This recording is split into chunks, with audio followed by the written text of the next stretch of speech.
Now, as you know, there are multiple failures that stack up to the roof about what is happening in Victoria right now.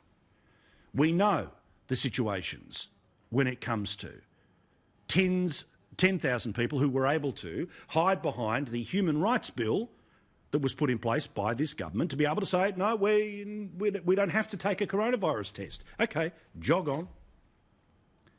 We heard today that apparently privacy laws are the reason why they haven't been able to track some of the cases, including those who have refused to do their tests.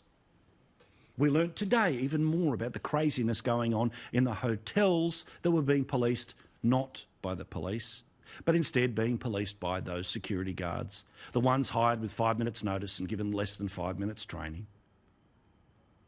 The ones who, of course, have connections back to the companies that have connections back to the people who decided to hire them. And we learnt today that apparently there was a thing called the crazy floor in one of these hotels, where essentially people were denied the ability to smoke, and that meant that they were forced into cold turkey, so they were going crazy, or they were just going crazy because they wanted to get out. They were able to overpower guards, they were able to bribe guards, let alone, of course, the bribes who, as you know, were having sex with the people who had coronavirus, and then, of course, went back to their families, spread it all around, and you are locked in your house for the next 6 weeks with a chance that if we get to stage 5, you are not even allowed to have takeaway food for dinner. So you would think that when you get an opportunity to ask someone who made the decisions, that there'd be some pressure, some shame, some want for them to answer the questions. Well, today the upper house of the Victorian Parliament was sitting, it won't for the rest of the week, and an excruciating display about the lack of accountability. This is the health minister being asked very direct questions about a failure of quarantine policy that has resulted in a virus outbreak of hundreds of cases a day, more than 100 people who have died in this, the second wave, and you would think that there would be a need to answer. Instead, she's just shameless. This is what your health minister in Victoria did today when under pressure of question time. On what date in March or April were you advised that there were serious issues with the hotel security program? I will take the member's question on notice, and I will provide her with a written answer. Do you accept full responsibility for the failures in the hotel quarantine security program? As I said, I will be providing the member with a written response to this question. Now, that is just a sliver of 20 minutes of obfuscating, of filibustering, of changing the subject, of blathering and BSing.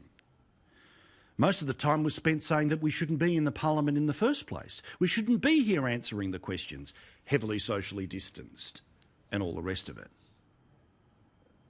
Now, the Andrews government simply believes that just like branch stacking, just like red shirts, just like every other scandal that has come and gone, that essentially you're stupid, you will forget.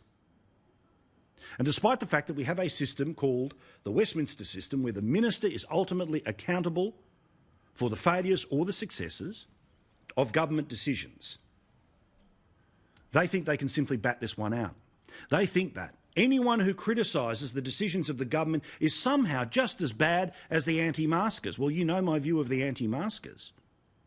No. The democracy that we have demands accountability for the people who made the decisions. She knows on what date she was told key things. The Premier knew that it was his decisions that took Victoria back 50 steps. It is unbelievable and inconceivable to me that there is anyone in Victoria, let alone 53% of people, according to a poll put out last week, who think their government has done a good job because of your government, because of their decisions, because of this health minister. You can't leave your house. You have lost your job. People in the regions are being punished as if they were the ones who did the worst things in the heart of Victoria. Accountability is not just about elections. It's about the time in between elections. And you would think that the decisions and failures of a government that result in its population being locked inside for 6 weeks would mean they should all be preparing their resignation letters today. But the argument always about not sacking a health minister, like it was in New South Wales about the Ruby Princess, is we don't want to lose the institutional knowledge that's been built up of how the systems work. Well, OK, we'll see you on the other side. And if these people don't lose their job on the other side, then I'm sorry. The system has failed yet again, just as the courts have failed in the past 24 hours about keeping somebody behind bars who was accused of assaulting police who simply were enforcing the law about masks. That are, of course, one of the tools that the Victorian government have said is absolutely essential to getting out of the 6-week lockdown.